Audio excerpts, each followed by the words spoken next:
അധികം ഇൻവെസ്റ്റ്മെൻ്റ് ഇല്ലാതെ തന്നെ തുടങ്ങുകയും എന്നാൽ ഏറെ വൈകാതെ തന്നെ വലിയ രീതിയിലേക്ക് ഉയർത്തിക്കൊണ്ടുവരാൻ പറ്റുന്ന മറ്റൊരു ബിസിനസ്സിനെ കുറിച്ചാണ് ഇന്ന് സംസാരിക്കുന്നത്. എങ്ങനെ യൂണിഫോം ട്രേഡിംഗ് ദുബായിൽ ആരംഭിക്കാം? ഞാൻ റിയാസ് കെൽട്ടൺ മറ്റൊരു വീഡിയോയിലേക്ക് നിങ്ങൾ എല്ലാവരെയും സ്വാഗതം ചെയ്യുന്നു.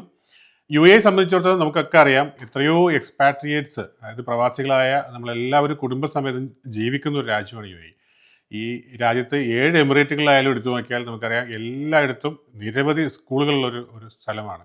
അപ്പോൾ അതുകൊണ്ട് തന്നെ സ്കൂൾ യൂണിഫോം എന്ന് പറയുന്നത് വലിയ സാധ്യതയുള്ളൊരു ബിസിനസ്സാണ്.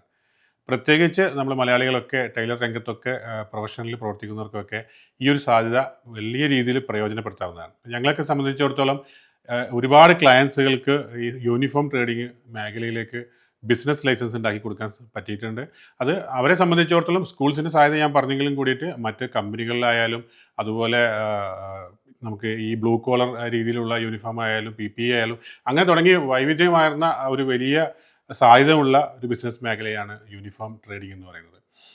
യൂണിഫോമിനെ സംബന്ധിച്ചിടത്തോളം നമുക്ക് വെറും ട്രേഡിംഗ് ലൈസൻസ് നിങ്ങൾ എടുക്കുകയാണെങ്കിൽ തന്നെ യൂണിഫോം ട്രേഡിംഗ് ലൈസൻസ് എടുത്തുകൊണ്ട് നമുക്ക് സ്കൂളുകളിലോ അല്ലെങ്കിൽ കമ്പനികൾക്കൊക്കെ ഒരു മാനുഫാക്ചറർ കയ്യിൽ നിന്ന് നമുക്ക് എടുത്ത് ട്രേഡ് ചെയ്യാൻ സാധിക്കും. പക്ഷേ നിങ്ങൾക്ക് ഓൺ ഫെസിലിറ്റി വേണമെങ്കിൽ നമുക്കിപ്പോൾ സാധാരണ ഞങ്ങളെ സംബന്ധിച്ചിടത്തോളം ഷാർജ, അജ്മാൻ സ്ഥലങ്ങളിലാണ് യൂണിഫോമിൻ്റെ മാനുഫാക്ചറിങ് യൂണിറ്റുകളുള്ള ക്ലയൻസുകളുള്ളത്.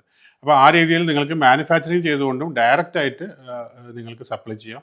ആ രീതിയിൽ നമുക്ക് അങ്ങനെയും ചിന്തിക്കാവുന്നുണ്ട്. അപ്പോൾ ഈ 2 സാധ്യതകളാണ് യൂണിഫോം രംഗത്ത് നമുക്ക് തുറന്നു വരുന്നത്. ഒന്ന് ട്രേഡിംഗ് സാധ്യത, അല്ലെങ്കിൽ നിങ്ങളൊരു ടൈലർ യൂണിറ്റ് തുടങ്ങിക്കൊണ്ട് മാനുഫാക്ചറിങ് സാധ്യത. പക്ഷേ മറ്റ് മാനുഫാക്ചറിങ്ങിനേക്കാളൊക്കെ ഒരുപാട് താരതമ്യേന പറയുകയാണെങ്കിൽ ലോ ഇൻവെസ്റ്റ്മെൻറ്റിൽ നമുക്ക് തുടങ്ങാൻ പറ്റുന്ന ഒരു മാനുഫാക്ചറിങ് സെക്ടറാണ്. കാരണം ഒരു ഇൻഡസ്ട്രിയൽ ലൈസൻസിലേക്ക് പോകേണ്ട കാര്യമില്ല. നമുക്കൊരു സർവീസ് സെക്ടറിലുള്ള ലൈസൻസ് എടുത്തുകൊണ്ട് ഈ മാനുഫാക്ചറിങ് യൂണിറ്റ് തുടങ്ങാനായി സാധിക്കും. മറ്റൊരു സന്തോഷമുള്ളത്, നമ്മൾ തുടങ്ങി കൊടുത്ത എല്ലാ സ്ഥാപനങ്ങളും വലിയ രീതിയിൽ ഈ യൂണിഫോം മേഖലയിൽ ഇപ്പോഴും പ്രവർത്തിച്ചു വരുന്നു. പ്രത്യേകിച്ച് ഓൺലൈൻ ട്രേഡിങ്ങിലേക്കും കൂടിയിട്ട് അവരെല്ലാവരും കൈവച്ചിരിക്കുകയാണ്.